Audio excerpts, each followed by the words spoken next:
At 6:42 on a cold Tuesday morning, a 71-year-old man stood on a porch he had built with his own hands 40 years before and rang the doorbell of a house that no longer knew his name. In his hands was a child's lunchbox, dented at the corners, rusted shut, not opened in 38 years. He did not know who would answer the door. He only knew that the little girl who had once carried this lunchbox was somewhere inside that house, and that this was the last morning he would still be strong enough to come back. His name was Walter Briggs. He had stood at the bottom of the walk for almost 10 minutes before he could make his feet climb the steps. The frost was still on the porch rail, and his hand found the place where, a lifetime ago, he had sanded the wood smooth so that no child would ever catch a splinter on it. The rail was painted a different color now. The mailbox had a different name on it, but the rail was still true, and the steps did not creak in the places he had built them not to creak. And that was how he knew, beyond any doubt, that this was the house, his house, the one he had raised from a bare lot, board by board, in the years when he still believed that if a man built something solid enough, nothing could take it from him. He had been wrong about that. He had learned how wrong in a courtroom, on an ordinary afternoon in the spring of 1986, when a judge had used the word unfit about a man who had never missed a day of work in his life. Walter looked down at the lunchbox in his hands. He had carried it for 38 years. He had carried it through 3 apartments in 2 states, and a long, quiet stretch of years he did not like to count. He had never once opened it, because opening it would have meant admitting that the morning it belonged to was over, and Walter had not been ready to admit that. He was ready now. He had run out of other choices. Somewhere behind that door, a coffee maker was running. He could smell it. He could hear, faintly, the ordinary music of a house waking up. A chair scraping, a child's voice, water in a pipe. The sounds of a family that did not know an old man was standing on their porch, with his whole life held shut in a rusted tin box. Walter pressed the doorbell. And then, because his legs were no longer entirely sure of him, he reached out and held the rail he had built, and waited to see the face of the daughter who had been taught, for 38 years, that he was the man who threw her away. To understand the man on the porch, you have to go back to the spring he was 31, when the lot at 14 Linden Street was nothing but weeds and a survey stake and a young carpenter's stubborn idea of the future. Walter Briggs built houses for other people. It was good work, honest work, the kind that left his hands rough and his name off the deed. But the house on Linden Street he built for himself, for his wife, Eleanor, and the little girl they were raising, and he built it the way a man builds the one thing he intends to keep. He poured the footings on weekends. He framed the walls after his paying jobs were done, in the long blue light of summer evenings, while Eleanor sat on a folding chair in the dirt yard with their daughter on her lap, and told him which rooms should face the morning sun. He wired it, plumbed it, hung every door himself. When the inspector signed off, Walter stood in the empty living room that still smelled of cut pine, and thought, no one will ever be able to make us leave. His daughter's name was Emily. She was 4 years old the autumn they moved in, all scraped knees and serious questions, and the house seemed to have been built around her without anyone quite deciding it. Walter carved a notch in the kitchen door frame and stood her against it and marked her height in pencil. 4 years old, he wrote beside the line, in the careful hand of a man who never crossed anything out. He told her they would mark it every birthday until she was grown. He meant to. Eleanor got sick that first winter in the new house. It came on like an ordinary cold, and then it was not ordinary, and the clinic sent her home a day too soon, and one gray morning in February she did not wake up. She had lived in the house she helped design for less than a year. Walter buried her on a hillside across town and came home to a 4-year-old who kept asking when Mommy was coming back, and he discovered that grief, for a parent, is a thing you are not allowed to fully feel, because there is a child who needs breakfast. So he made breakfast. He learned to braid hair from a library book and got it wrong for a year. He learned which songs Emily liked and sang them off-key. He cut his jobs short to be at the school gate, and the other parents, mostly mothers, watched the big quiet carpenter standing alone at pickup and did not quite know where to put him. There was no easy place, in those years, for a man raising a daughter by himself. There were no groups, no aisles, no assumptions arranged in his favor. There was only Walter, learning each thing a day before he needed it, refusing to ask for help, because asking felt too much like admitting he could not do it. And there was the lunchbox. Every school morning, Walter packed it. A sandwich cut the way she liked, a piece of fruit, and, folded small in the corner, a note. Emily could not read yet. It did not matter. He wrote the notes anyway, a line or two in pencil, and she liked to carry her daddy's words to school in her hand, and bring the paper home soft and folded, and keep it in a shoebox under her bed. "You are my favorite person," the note said. "Be brave today. I'll be right here when you get back." He believed, when he wrote that last one, that it was a promise he would always be able to keep.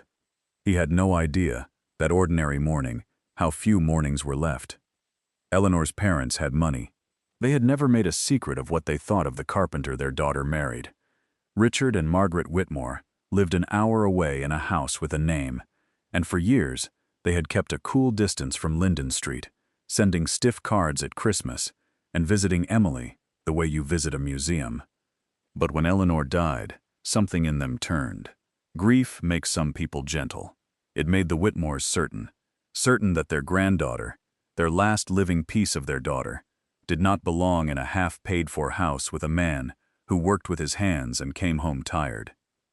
They asked Walter at first to let them help. Then they asked to keep Emily for the summer. Then their lawyer sent a letter. What followed was the kind of thing that does not make the news, because it is too quiet and too common. A custody fight is not a war. It is a slow accumulation of paper, and paper costs money. And money was the one tool Walter did not have. The Whitmores could hire experts to sit in a courtroom and describe, in gentle and devastating language, all the ways a grieving man working 12-hour days might be falling short. Walter could only sit in a borrowed suit and say that he loved her, which is true of almost every parent, and proves nothing to a court. There is a hard fact buried under that story, and it is worth saying plainly. In rooms where the future of a child is decided, the parent with more money is very often the parent who is heard.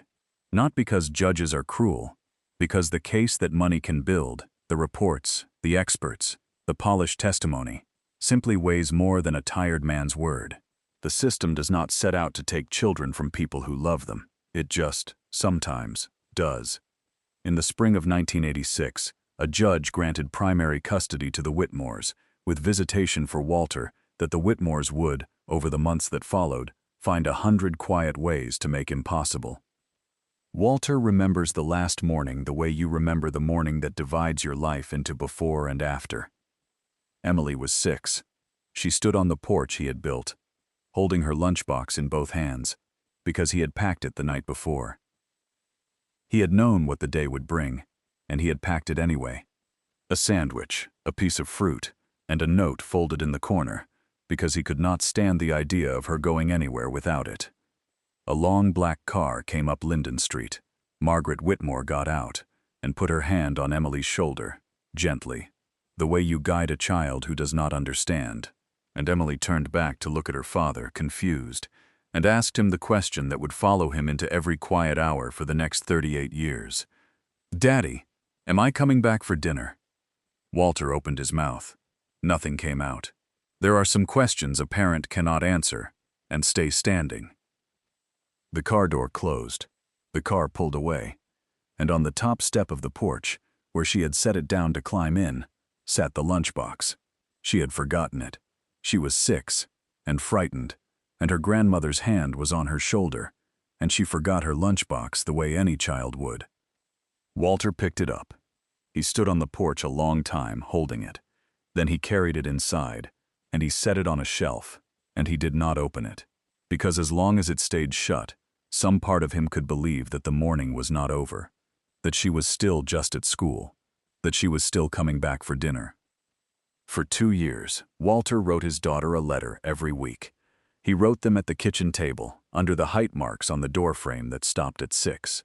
He told her about the weather and the dog down the street, and how much he missed her, and he ended every one the same way. "I did not give you up. I am right here. Come home whenever you can." Every letter came back. Returned to sender. The Whitmores had moved, changed the number, closed the door, and they had given Emily a different story. A simpler one, the kind that is easier to tell a frightened child than the truth. They told her that her father had let her go, that he had decided he could not manage, and signed her away, and gone on with his life. They did not say it cruelly. They may even have half believed it themselves, the way people come to believe the version of events that lets them sleep. But a child does not have the tools to doubt the adults who feed her and tuck her in. So Emily grew up carrying a weight heavier than grief. She grew up believing she was the child who had not been worth keeping. This is the part of the story that does not show up in any record. We count the divorces and the custody rulings, but we do not count the quiet aftermath. The millions of people walking around with a parent on the other side of a silence neither one knows how to cross, each one certain the other stopped caring first. Estrangement is one of the loneliest things that happens to a family, and it almost always begins not with hatred, but with a story someone told that was easier than the truth. Walter lost the house within 3 years. The legal fight had drained him, and a carpenter's wages do not stretch around a mortgage, and a lawyer both, and a house with no child in it is just a building that hurts to walk through. The bank took it. A family he never met moved in. Walter packed his truck, took the height-marked doorframe trim off the kitchen wall with a flat bar, gently, the way you take down something holy, and drove away from Linden Street with a 6-foot length of painted pine and a rusted lunchbox and not much else. He moved into a one-room place above a hardware store 2 towns over and went to work for the man who owned it. He kept the lunchbox on the windowsill where he could see it from his bed. Some nights he would pick it up and feel the small weight of it shift inside, and set it down again, and not open it. The years did the thing years do. They stacked up quietly until they were decades. Walter grew older in the careful, solitary way of a man with no one to grow old beside. He never remarried. He told himself, when he let himself think about it at all, that he was waiting. He could not have told you for what. And the lunchbox stayed shut, on the windowsill, gathering a fine red bloom of rust along its seam. A small sealed museum of a morning that, for one of the 2 people who lived through it, had never quite ended. Emily Whitmore grew up in a big house with a name, and wanted for nothing, and felt, always, like a guest. She was raised kindly. Her grandparents loved her in their careful, formal way, and gave her good schools and a steady life, and she had no language as a child for the thing that was missing, only a sense of it, a draft in a warm house, a question she had learned not to ask out loud. On the rare occasions her father came up, the answer was always the same gentle, terrible sentence. He chose not to be part of your life, sweetheart. And so she filed her father away under the heading of people who leave, and she built her whole self around the quiet conviction that, at the very start of her life, she had been found wanting. People carry that conviction in different ways. Emily carried it by trying very hard to be wanted. She was the friend who never canceled, the employee who stayed late, the one who apologized first. She married a steady, easygoing man named Tom who told her, more than once, that she did not have to earn her place at the table, and she nodded, and never quite believed him. They had 2 children, Danny and Lily, and Emily loved them with a fierceness that surprised her, and swore, in the wordless way you swear such things, that neither of them would ever for 1 second wonder whether they were wanted. When the kids were small, Emily and Tom went looking for a house with room to grow, and a good school, and a price they could manage. A real estate agent took them to a tired 2-story on a quiet street across town. A fixer-upper, she called it. Good bones, a little dated. The moment Emily stepped into the front hall, something happened that she could not explain. A feeling, low and strange, like a song heard through a wall. She walked through the rooms and could not shake the sense that she had walked through them before. In the kitchen, she ran her hand along the doorframe, where someone, long ago, had patched and painted over a strip of trim, and she felt, for no reason she could name, like crying. She told Tom it felt like home. She did not know how right she was. They bought it. The address was 14 Linden Street. Emily never knew it was the house she had been born to, the house her father had built with his own hands. the house she had been carried out of in a long black car at 6 years old. The deed had passed through too many hands. The connection was buried in decades of paperwork. She just knew that, against all the logic of square footage and resale value, she had felt at home there from the first breath. She spent 4 years making it hers, painting walls, planting a garden, raising her children in rooms that had been built, though she could not have told you so, by a man who once swore no one would ever make his family leave. She had no idea that, 6 miles away, an old man kept a rusted lunchbox on a windowsill and wrote, on the anniversary of the worst morning of his life, a letter he had no address to send. The word came on an ordinary Thursday, the way these words usually do. Walter sat in a small exam room and listened to a doctor, kind and young, explain something he had, in truth, already half known. There is no need to dwell on the particulars. What matters is the arithmetic it forced. For most of his life, Walter had told himself there was still time.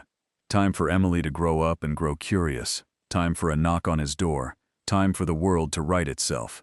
The doctor's news took time off the table and replaced it with a number, and the number was not large. A man can spend 38 years waiting. He cannot spend 39. Walter had a little money saved, the careful savings of a frugal man, and he spent the first of it on something he had never been able to bring himself to do before. He hired a private investigator. Her name was Sarah, and she was young and quick and gentle with him, and she found, in 11 days, what Walter had failed to find in 38 years. Emily was alive. She was 44 years old. She was married, with 2 children. She had taken back her maiden name somewhere along the way, which was its own small mystery. And she lived. Sarah slid the paper across the table and watched the old man read it once, then again, then a third time, his big hands beginning to shake, at 14 Linden Street. Walter did not understand, at first. He thought it was a mistake. Then he understood, and the understanding was almost too much to hold. His daughter was living in the house he had built for her. She had found her way back to the one place in the world that was already, secretly, hers, and she did not know it. The thought of it undid something in him. All those years he had imagined her scattered to some distant city, unreachable, gone, and she had been home the whole time, sleeping maybe, in the very room that used to be hers, running her hand, maybe, over the door frame where her height was once marked in pencil. He took the lunchbox down from the windowsill. He still did not open it. He wrapped it in a clean cloth and set it on the seat of his truck, and for several days he simply drove past Linden Street, slowing at the corner, never stopping. He told himself he was working up his nerve. The truth was closer to fear, the particular fear of a man who has waited so long for a door that he is terrified of what he will find on the other side of it. She believed he had abandoned her. What if she shut the door in his face? What if the last expression he ever saw on his daughter's face was the look you give a stranger you want gone? But a man with a number instead of time learns to be afraid and move anyway. So on a cold Tuesday morning at 6:42, Walter Briggs parked his truck at the bottom of Linden Street, took a rusted lunchbox in both hands, and walked up to the porch he had built 40 years before, to ring the doorbell of a house that no longer knew his name.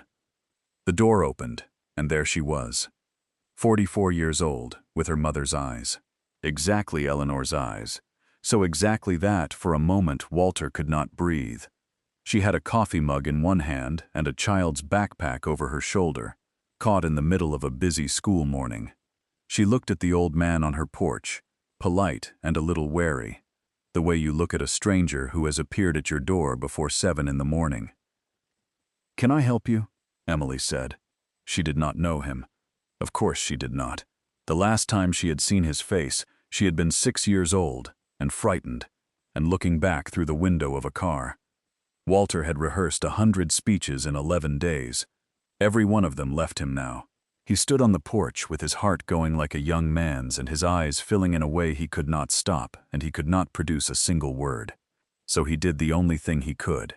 He held out the lunchbox. Emily looked down at it, a dented tin box, rusted along the seam, a faded cartoon star peeling on the lid, and something moved across her face. Not a memory exactly, but the edge of one. The same low, strange feeling she had felt the first time she walked into this house. A song through a wall. A door, somewhere far back in her, beginning to open. "Where did you get this?" she asked. Her voice had changed. "You set it down," Walter said. The words came rough and slow. "Right here, on this step, 38 years ago. You asked me a question that morning, and I never got to answer it." He had to stop. He made himself go on.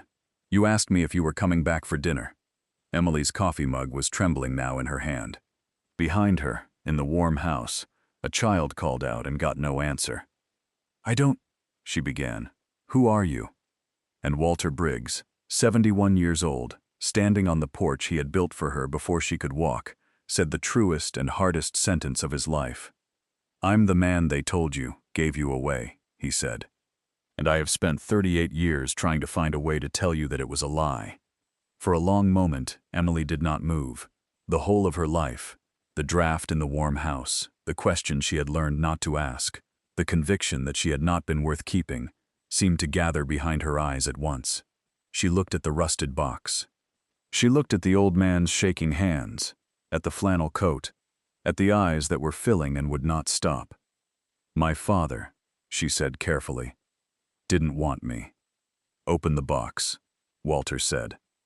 Emily set her coffee down on the porch rail, the rail her father had sanded smooth, so a child would never catch a splinter, and she took the lunchbox in both hands. The lid had not been opened in 38 years, and the rust had sealed it nearly shut. She had to work at it. And then, with a small, reluctant sound, it gave. There was no food inside. There was, first, a drawing, a child's drawing, folded into a careful square, soft as cloth with age. She unfolded it. A stick-figure man and a stick-figure girl held hands in front of a yellow house, and above them, in the wobbling letters of a 6-year-old, the word Daddy was spelled out with half its letters turned the wrong way. She had drawn it for him. She did not remember drawing it. But her hands remembered something. They were shaking now in earnest. And beneath the drawing, a folded sheet of paper.